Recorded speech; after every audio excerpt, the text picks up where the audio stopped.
बड़ी खबर अब ईरानी एनरिच यूरेनियम पर भी है, जहां स्कूबा टैंकों में रखे गए हैं ईरानी यूरेनियम और स्कूबा टैंक भूमिगत सुरंगों में सुरक्षित हैं। भूमिगत सुरंगों तक नहीं पहुंच सकते अमेरिकी बंकर बस्टर बॉम्ब। और एक्सियोस के हवाले से फिलहाल ईरान के इस एनरिच यूरेनियम को लेकर क्या बड़े दावे किए जा रहे हैं, यही डिटेल इंफॉर्मेशन अब आपके सामने, जहां आपको बता दें ईरानी एनरिच यूरेनियम तक पहुंचना नामुमकिन है और स्कूबा टैंक्स में ईरानी यूरेनियम रखा गया है। स्कूबा टैंक भूमिगत सुरंगों में सुरक्षित हैं और सुरंगों तक नहीं पहुंच सकते अमेरिकी बंकर बस्टर बॉम्ब। हालांकि जून 2025 के बाद IAEA नहीं कर सका है इसकी कोई पुष्टि। जहां ईरानी यूरेनियम से कैसी अशांति, क्योंकि यूएस चाहता है ईरान यूरेनियम सरेंडर करे। 20 साल तक यूरेनियम एनरिचमेंट रोकने की शर्त भी है। ईरान के पास 440 किलो यूरेनियम है और वो 8 से 10 परमाणु बॉम्ब भी बना सकता है। इसके अलावा यूरेनियम से ईरान किसी भी वक्त परमाणु बॉम्ब बना सकता है। एनरिच यूरेनियम ईरान की मजबूती का ही प्रमाण है,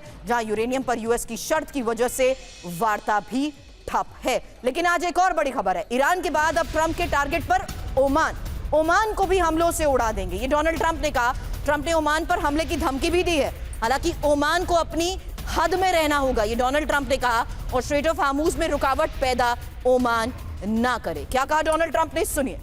मनीष, मेरा अगला सवाल यही होगा कि ईरान के साथ ओमान की ऐसी क्या प्लानिंग है स्ट्रेट ऑफ हार्मूज को लेकर कि डोनाल्ड ट्रंप ने अब ये बयान दे दिया है। हालांकि ईरान के बाद ट्रंप का टारगेट ओमान। इंफॉर्मेशन देती हूं मनीष, उसके बाद आपसे जानेंगे हमले से ओमान को दहलाने की इस धमकी का मतलब क्या है, ओमान को हद में रहने की नसीहत क्यों दी गई है, ईरान ओमान की साझेदारी से ट्रंप इतने नाराज क्यों है, और ईरान ओमान के बीच हॉर्मूज साझेदारी का ये प्रस्ताव है क्या। हालांकि हॉर्मूज स्ट्रेट में जहाजों की आवाजाही पर यह साझेदारी है और ईरान के साथ ओमान के बहुत अच्छे संबंध भी हैं। मनीष, देखिए, एक हिंदी में मूवी आई थी बंटी बबली, आपने भी देखी होगी, जिसमें गाना था कि ऐसा कोई सगा नहीं जिसे हमने ठगा नहीं।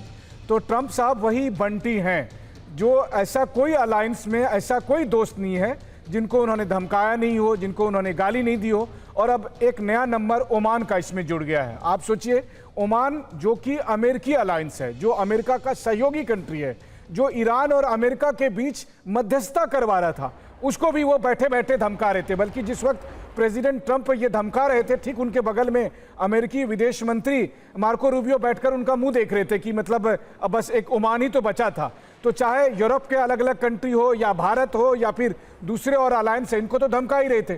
सऊदी अरब को इन्होंने कहा आपको अब्राहम रिकॉर्ड में शामिल होना ही पड़ेगा, आपके पास कोई विकल्प नहीं है, वो भी एक किस्म की धमकी थी। तो प्रेसिडेंट ट्रंप की जो ये हॉकिश पॉलिसी है, ये उन्हें भले ही लगता होगा कि इससे अमेरिका बड़ा ग्रेट बन रहा है, लेकिन धीरे धीरे करके वो अपने दोस्तों को खो रहे हैं। और इसका परिणाम यह है कि ईरान जंग के समय उनके साथ कोई नहीं आया था, और अब मिडिल ईस्ट के भी जो बहुत सारे अलायंस हैं वो भी अब अमेरिका से कन्नी काटने की कोशिश कर रहे हैं। लेकिन हकीकत यह है कि ईरान अभी भी स्ट्रेट ऑफ हार्मूज पर पूरी तरह से कंट्रोल और एक एजेंसी को लेकर तक दावे कर चुका है, क्योंकि पूरा कंट्रोल है। इसलिए ईरान अपनी शर्तें स्ट्रेट ऑफ हार्मूज को लेकर जिस तरीके से रख रहा है, उसमें सबसे बड़ी बात थी टैक्स वसूली। और इसी को लेकर फिलहाल आपको एक बड़ी खबर बता दें, जहां अब स्ट्रेट ऑफ हार्मूज को लेकर ही अमेरिका का नया एक्शन यह है कि अमेरिका ने ईरानी एजेंसी पर ही प्रतिबंध लगा दिए हैं और हॉर्मूज में आवाजाही कंट्रोल करती है नई एजेंसी। ईरानी एजेंसी और उससे जुड़े लोगों पर प्रतिबंध को लेकर ही खबर साफ है, स्ट्रेट ऑफ हार्मूज पर फिर ठन चुकी है और अमेरिका ने अब नई चाल चली है, क्योंकि ईरान की नई एजेंसी के खिलाफ ही अमेरिकी एक्शन को लेकर यह खबर है। पर्शियन गल्फ स्ट्रेट अथॉरिटी पर प्रतिबंध लगा दिए गए हैं और इसी महीने ईरान ने ये नई एजेंसी बनाई थी। हॉर्मूज स्ट्रेट में आवाजाही कंट्रोल करती है ये एजेंसी और ईरानी एजेंसी और उससे जुड़े लोगों पर ही प्रतिबंध को लेकर खबर। वहीं यूरेनियम को लेकर ईरान ने बड़ा बयान दिया है, संवर्धित यूरेनियम पर कोई बात नहीं होगी और संवर्धित यूरेनियम बातचीत के एजेंडे में ही नहीं है। ईरान की सिक्योरिटी काउंसिल के डेप्यूटी सेक्रेटरी अली बाघेरी खानी का बयान। न सिर्फ स्ट्रेट ऑफ हार्मूज बल्कि यूरेनियम पर भी फिर जंग होकर रहेगी। फिलहाल अली बाघेरी ने क्या कहा है, अमेरिका से यूरेनियम पर बात ही नहीं होगी, बातचीत के एजेंडे में यूरेनियम शामिल ही नहीं और अमेरिका से अप्रत्यक्ष तौर पर बातचीत जारी जब तक सभी मुद्दों पर समझौता नहीं, डील नहीं। मनीष, इसी को लेकर एक छोटा सा रिस्पॉन्स चाहूंगी। जब तक सभी मुद्दों पर समझौता नहीं, स्ट्रेट ऑफ हार्मूज और यूरेनियम को लेकर तो कुछ हो ही नहीं पा रहा, किसी तरीके से बातचीत तक नहीं हो पा रही। और हार्मूज में नए सिस्टम बनाने पर ओमान से बातचीत के बाद ही डोनाल्ड ट्रंप ने ओमान को भी निशाने पर ले लिया। वहीं यूरेनियम पर रहने से वार्ता में दिक्कत है और वार्ता होती भी है तो रिजल्ट निकलना भी मुश्किल है। अमेरिका यूरेनियम हटाने की बात पर अड़ा हुआ है, ऐसे में आगे क्या, अमेरिका और ईरान में फिर से युद्ध तय। मनीष, बिल्कुल, देखिए, अभी मैंने आपको हिंदी का एक गाना बताया था, अब एक कहावत बताता हूँ कि नौ नमन तेल होगा ना राधा नाचेगी। तो ऐसा कभी सीन होगा ही नहीं कि सभी मुद्दे पर सहमति होगी, बल्कि मैं तो इस बात को लेकर पीएचडी करने को तैयार हूं कि क्या दोनों पक्षों के बीच कोई एक मुद्दा है जिस पर सहमति बनी है। अगर वो भी एक मुद्दा हो तो हम कहेंगे कि कुछ अचीवमेंट है। तो यहां पर तो वो भी स्थिति नहीं बनी है।